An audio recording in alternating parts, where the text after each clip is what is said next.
संत की महत्ता के बारे में आप लोगों के बीच कुछ रखना चाहते हैं और संत महात्मा को आज के युग में जो कैसे उपेक्षा की जाती है उसके बारे में भी बताएंगे और समाज में संत महात्माओं का जो अस्तित्व खत्म होते जा रहा है उसके बारे में बताएंगे। इनका यह बहुत बड़ा उपलब्धि होगी जो आप सभी को बीच इनको संत महात्मा से लेकर के धार्मिक आध्यात्मिक इन सभी बातों के ऊपर एक प्रकाश डालेंगे। बहुत बड़ा कृपा है इनके ऊपर मालिक का, परमात्मा इनको बनाए रखे और इसी तरह समाज में संदेश पहुंचाते रहे। आखिर हम सभी को आखिर कैसे धर्म की रक्षा करनी है और संत प्रेमी सज्जन से आग्रह है कि संत महात्माओं का कैसे सेवा करें, इसके बारे में प्रकाश डालेंगे। आदरणीय दशरथ बाबू के कुछ मुख से सुने आप लोग। इत्तेफाक महज संजोग ईश्वर की कृपा कि आज के इस प्रस्तावित दिन को आप सभी आदमी जो हमारे स्वामी जी के अनुयायी हैं, महज संजोग है कि हमारे महंत जी भी आ गए हैं। हम सभी आदमी जिन्होंने स्वामी जी जिन बातों को रखा उसी के आसपास हम संत महात्मा, माता पिता, पूर्व अपने से ज्येष्ठ सभी आदमी का आदर करना चाहिए, सेवा सत्कार करना चाहिए। इस पर मैं प्रकाश डालता हूँ, जन जन तक लोगों को फैला रहा हूँ। आज बहुत सारी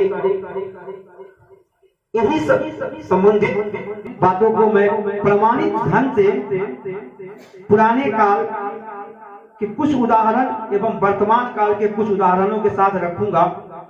वर्तमान समय में भाग दौड़ की जिंदगी में लोग संत महात्मा, ऋषि महात्मा, तपस्वी, इन सब लोगों के प्रति उपहास की बात आ गई है। आप सबसे मेरा कहना है, सत्संगत संत की करे जो निर्मल होए, सत्संगत संत की करे जो निर्मल होए, जो करे संगत संत का काहे को दुख होए।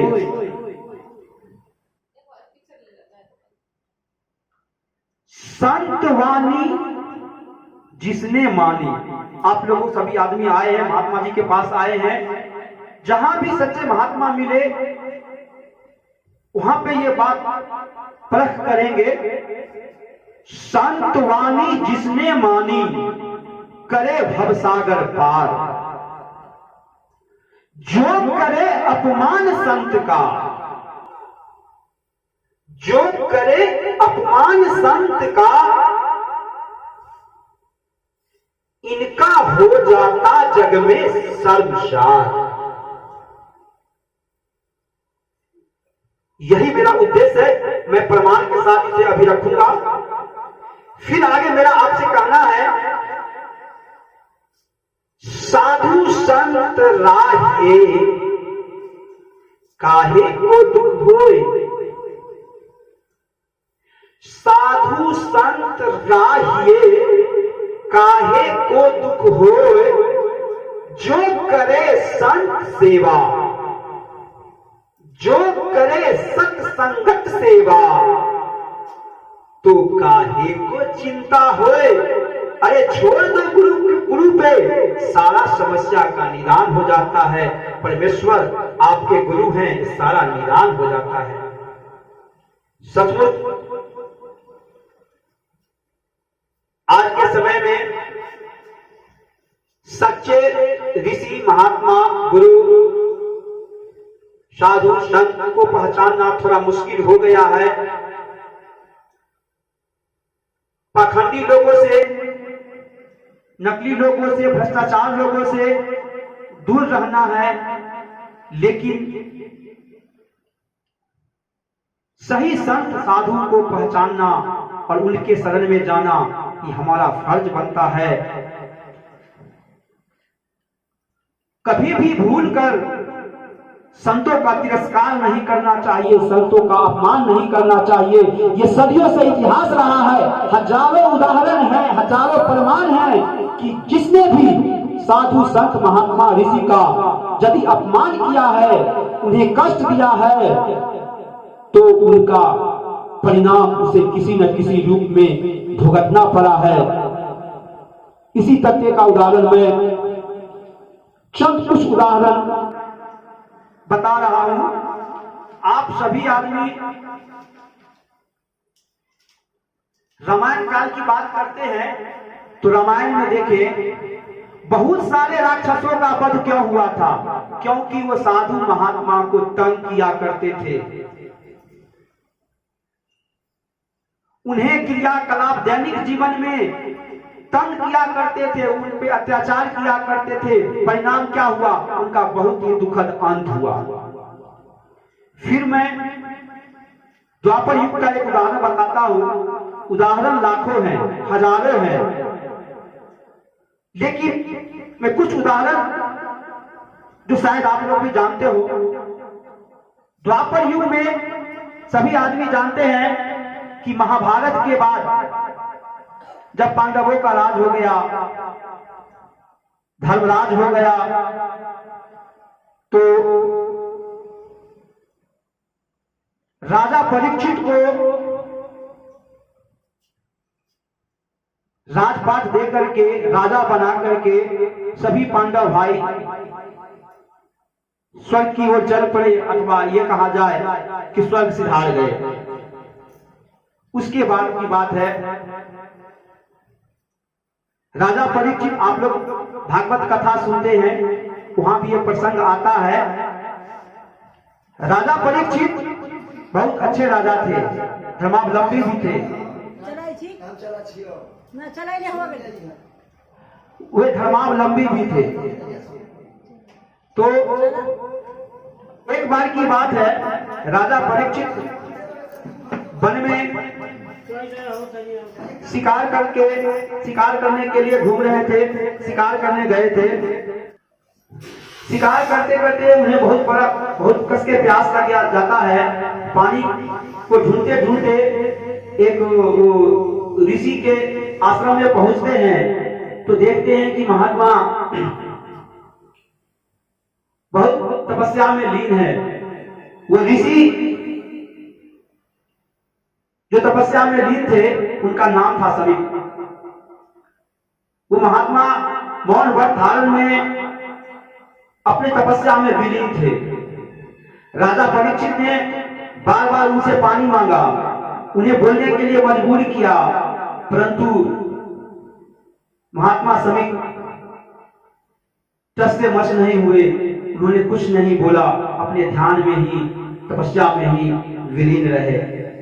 ऐसा देख राजा परीक्षित को राशि ठाठ बाट तमोगुण हावी हो गया ऊपर और वो क्रोधित हो उठे। फिर उन्होंने उनकी तपस्या को भंग करने के लिए इधर उधर देखा, एक मरे हुए सांप को उठा करके उस ऋषि महात्मा के गले में डाल दिया। फिर भी सभी ऋषि टस से मस नहीं हुए, वे तपस्या में ही विलीन रह गए। परंतु ऐसा घोर अपराध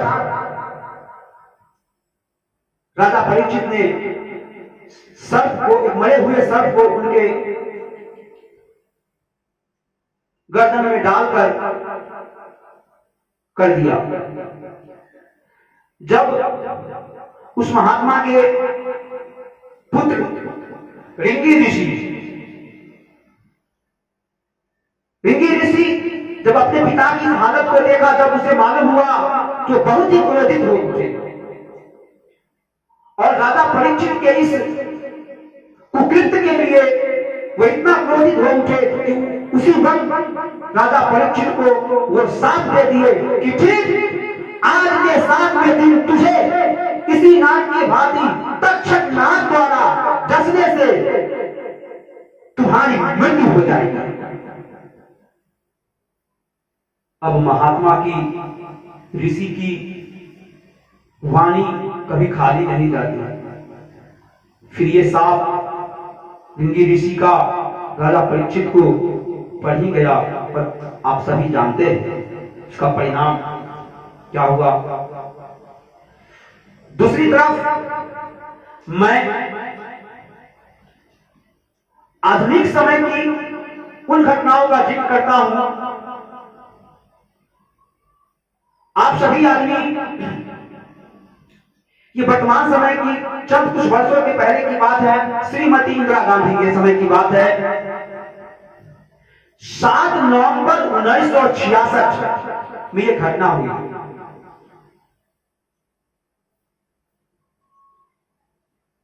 इस घटना के समय मैं तो मौजूद नहीं रहा, लेकिन ये जानकारियों से प्राप्त हुआ है, कुछ लोग जरूर इसमें रहे होंगे। 1966 7 नवंबर का दिन संतों ने गौ रक्षा के लिए पार्लियामेंट, दिल्ली पार्लियामेंट के समक्ष सरकार पे गौ रक्षा अधिनियम या गौ रक्षा के लिए नियम बनाने के लिए अपना एक सम्मेलन रखा, जुलूस निकाला। वो 7 नवंबर 1966 को हुआ था। मैं इसको थोड़ा सा जिक्र कर दूं। बात दरअसल ये है कि 1966 के पूर्व श्रीमती इंदिरा गांधी प्रधानमंत्री उन्हें बनने का कोई उम्मीद नहीं था, क्योंकि उस समय जब चुनाव हुआ था, उस समय दक्षिण के कोई नेता थे जिनका नाम जिगजिन गप्पा, उनका बहुत समर्थन था और शायद उन्हीं का प्रधानमंत्री बनना तय भी था। लेकिन देखा जाए सत्य की कृपा, श्रीमती इंदिरा गांधी अनेक संतों से आशीर्वाद प्राप्त किया अपनी सरकार बनाने के लिए, प्रधानमंत्री बनने के लिए। उसमें उस समय के एक धर्म सम्राट कहे जाने वाले संत करपात्री जी महाराज थे। करपात्री जी महाराज ने भी इंदिरा गांधी को आशीर्वाद दिया कि तुम सरकार बनाओगे, तुम्हारी जीत होगी, तुम प्रधानमंत्री बनोगे। फिर विनोबा जी ने भी उनको आशीर्वाद दे दिया था। इन संतों की कृपा से आशीर्वचनों का परिणाम ही हुआ कि श्रीमती इंदिरा गांधी प्रधानमंत्री बन गए। परंतु वो गौ रक्षा के बारे में कुछ भी करने से इनकार कर गई। कहने को ये कहा जाए, चेहरा कुछ और मुखौटा कुछ और, यही बात हो गया। अंत में करपात्री जी महाराज के नेतृत्व में बहुत सारे साधु संत एकत्रित हुए दिल्ली में और कई गांवों, हजारों गायों के साथ वो जुलूस निकाले। सरकार पे नियम को, गौ रक्षा नियम बनाने के लिए, दबाव डालने के लिए उन्होंने कृपात्री जी के महाराज के नेतृत्व में एक सम्मेलन, जुलूस निकाला गया, जिसमें अनेकों गौ भी शामिल थे, हजारों साधु शामिल थे। यात्रा आगे की तरफ बढ़ रही थी, लेकिन यहां गौर करने की बात है, श्रीमती इंदिरा गांधी ने इन संतों का वचन निभाना तो दूर, जीवन का भी ख्याल नहीं रखा और स्पेशल वो सैनिक बटालियन को बुलाया गया। फिर उसे आदेश दे करके इन निहत्थे संतों पे, गायों पे अंधाधुंध फायरिंग करा दी। हजारों गायें, हजारों निर्दोष साधु संत मौत के घाट उतार दिए गए। वो तिथि था गोपाष्टमी, 7 नवंबर 1966। बहुत दुख होता है। मुझे याद आती है कि एक समय था जब जनरल डायर ने निहत्थे हम भारतीयों पर जलियांवाला बाग में गोलियां चलाकर मौत के घाट उतार दिया था।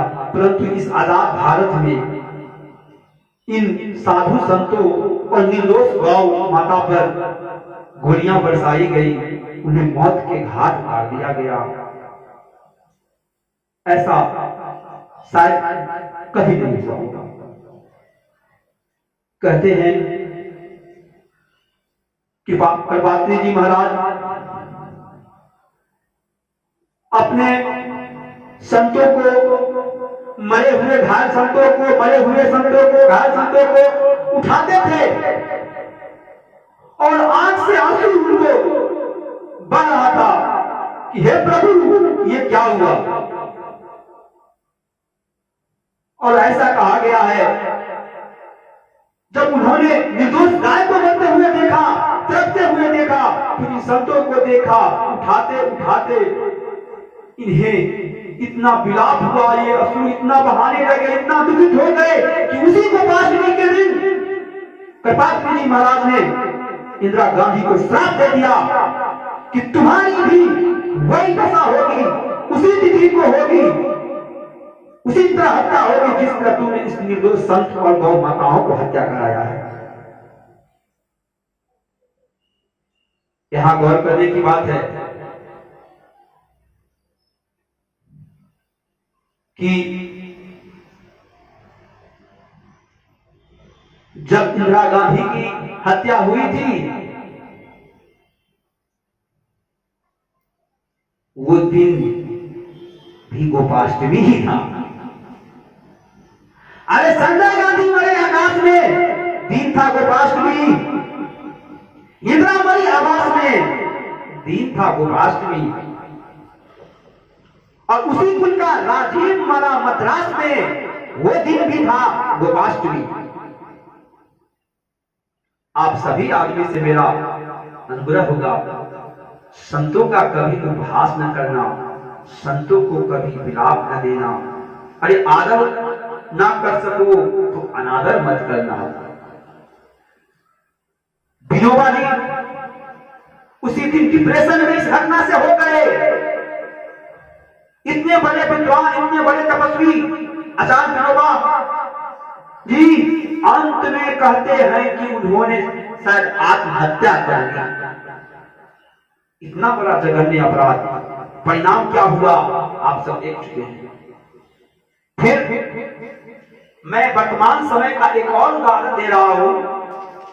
आप सभी आदमी जानते हैं नेपाल के शाही परिवार का विनाश। क्या नेपाल में अभी भी एक किंवदंती है, लोक कथा है कि एक बार की बात है, जंगल में एक कोई महात्मा विचरण कर रहे थे। उस समय ये लगभग 300 से ज्यादा 300 वर्ष पहले की बात है। उस समय नेपाल के राजकुमार पृथ्वी नारायण शाह जंगलों में घूमते घूमते देखा कि एक महात्मा है। उस महात्मा से वो मिले। महात्मा वो कोई और नहीं, वो महात्मा गोरखनाथ थे। महात्मा के भेष में गोरखनाथ थे। आप सभी जानते हैं कि नेपाल के गोरखा साम्राज्य के संस्थापक बाबा गोरखनाथ ही थे। महात्मा के भेष में राजकुमार से उनकी मुलाकात हुई। राजकुमार को उन्होंने कहा कुछ दो, तो राजकुमार से ने कहा मैं क्या दूं बाबा? तो उन्होंने कहा थोड़ा दही दो, दही पीने का मन है। दही का मांग किया। राजा वाली बात था पृथ्वीनारायण। राजकुमार दौड़े गए और राजमहल से दही मंगवाया और दही का कटोरा लेकर के एक कटोरे दही उस महात्मा को दिए। महात्मा वो दही ग्रहण कर लिए, ऐसा बताया जाता है। महात्मा उस दही को ग्रहण कर लिए, फिर उस दही को उसी कटोरे में तथावत रख दिए और वापस उस राजकुमार यानी नारायण साहब को, पृथ्वीनारायण साहब को वो वापस देने लगे और कहे बेटा तुम इसे ग्रहण कर लो, तुम इसे पी लो। बात यहां देखना है, ये कहीं राजा का राजकुमार, पृथ्वीनारायण साहब को लगा कि मैं राजकुमार ये छोटा सा महात्मा साधु और अपना पी करके हमको दे रहा है, वो घृणित भाव से देखने लगे और इनके मन में उपहास आ गया। उन्होंने हाथ बढ़ाया, महात्मा ने उन्हें जैसे ही देना चाहा कि पृथ्वीनारायण जी राजकुमार ये अपना हाथ छीप लिए और वो जैसे ही हाथ छीपे कि वो दही का कटोरा जमीन पे गिरा, उनके पैर पे गिरा। बस इस उपहास को देख वो महात्मा यानी बाबा गोरखनाथ जो उस महात्मा के भेष में थे, उन्होंने उसी समय पृथ्वीनारायण साहब को आशीर्वाद श्राप दे दिया कि जितना उंगली तुम्हारा इस दही से भीगा हुआ है, इस भूभाग पर उतना ही पीढ़ी तक तेरा राज चलेगा। अब राजकुमार दिग्भ्रमित हो जाते हैं, फिर नीचे देखते हैं अपने पैरों पर, भाई दही से तो मेरा 10 उंगलियां पैर का भीगा हुआ है। वो देखते हैं बार बार कि मेरा 10 उंगलियां तो भीगा हुआ है दही से। तब उस पे महात्मा वो बोलते हैं ये 10 उंगली भीगा हुआ है इस दही से, तूने उपहास किया। इस 10 पीढ़ी के बाद ठीक 11वां पीढ़ी 10 पीढ़ी तक तुम्हारा शासन इस भूभाग यानी नेपाल भूभाग पे रहेगा और ठीक 11वां पीढ़ी के समय तुम्हारा शासन, तुम्हारे राज का अंत हो जाएगा। अब यहां पे आगे हम लोग गौर करते हैं कि नेपाल सम्राट पृथ्वीनारायण शाह ने ही आधुनिक नेपाल का निर्माण किया था, ये सच है। 300 वर्षों बाद, ये कथा 300 वर्ष पहले की है, 300 वर्षों बाद 1 जून 2001 की एक घटना नेपाल के राजमहल में हुई। शायद वो उन्हीं महात्मा के शाप का प्रतिफल था। दरअसल हुआ यह कि 1 जून 2001 का 10वें पीढ़ी के सम्राट वीरेंद्र विक्रम शाह थे। उन्हीं की कार्यकाल के समय में, उन्हीं के राज के समय में नेपाल के राजमहल नारायण हित्ती पैलेस, राजा जिस महल में रहते थे नेपाल का लोग, उन्हें नारायण हित्ती पैलेस कहा जाता है। नारायण हित्ती पैलेस में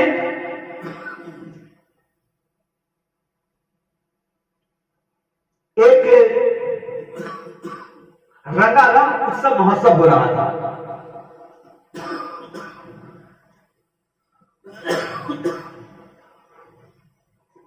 उसी 10वें राजा विक्रम शाह,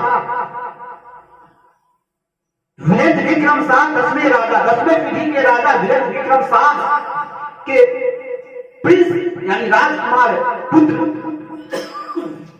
प्रिंस दीपेंद्र शाह नशे में धुत होकर के रात के 9 बजे अंधाधुंध फायरिंग कर राज परिवार के माता पिता सगा संबंधी सबों को मौत के घाट उतार दिया। आप सभी आदमी इस घटना को जानते होंगे। पल भर में उसने सारे को मौत के घाट उतार दिया। राजा विक्रम शाह मारे गए, उनकी पत्नी मारी गई, सगे संबंधी भाई बहन बहुत सारे मारे गए। सबको दीपेंद्र प्रिंस ने अंधाधुंध फायरिंग कर मौत के घाट उतार दिया था। इतना ही नहीं, हद तो तब हो गया कि खुद को उसने भी गोली मारकर अपनी को भी मौत कर दिया। इस घटना को समझना बहुत मुश्किल सा लगता है।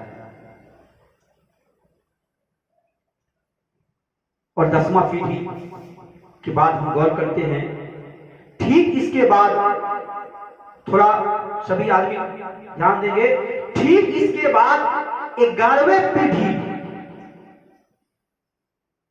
का नरेश राजा बने ज्ञानेंद्र वीर विक्रम शाह। ज्ञानेंद्र विक्रम शाह 11वें पीढ़ी के राजा बने। लेकिन आप सभी आदमी जानते होंगे कि 2001 के बाद वहां माओवादी का उफान आ गया और ज्ञानेंद्र विक्रम शाह माओवादी के उफान आंदोलन के चुनौती का सामना करने में असफल हो गए, सक्षम नहीं हुए और अंततः 11 जून 2008 को उन्हें नारायणी हित प्रदेश खाली करना पड़ा और इस तरह इस 11वें पीढ़ी में राजा के राजवंश और शासन का अंत हो गया। तो हम देखते हैं कि सचमुच उस महात्मा बाबा गोरखनाथ, उस ऋषि महात्मा के भविष्यवाणी के मुताबिक 11वें पीढ़ी में पृथ्वी नारायण शाह के शासन का उस भूभाग पर से अंत हो गया और महात्मा के अभिशाप वाणी का ये प्रतिफल या परिणाम ही हुआ। इसलिए हम सभी लोगों से बस यही आग्रह करेंगे, कभी भी भूल करके भी संत महात्मा ऋषि महात्मा, सच्चे संत महात्मा ऋषि महात्मा का संगत कीजिए, उनका आदर कीजिए, सेवा कीजिए, सम्मान कीजिए। अरे माता पिता भी एक संत होते हैं, आप संत महात्मा का आदर करें। अगर आदर ना करें तो कम से कम अनादर ना करें, ताकि उनके विलाप, दुख, कोप और साप से वंचित रह सके।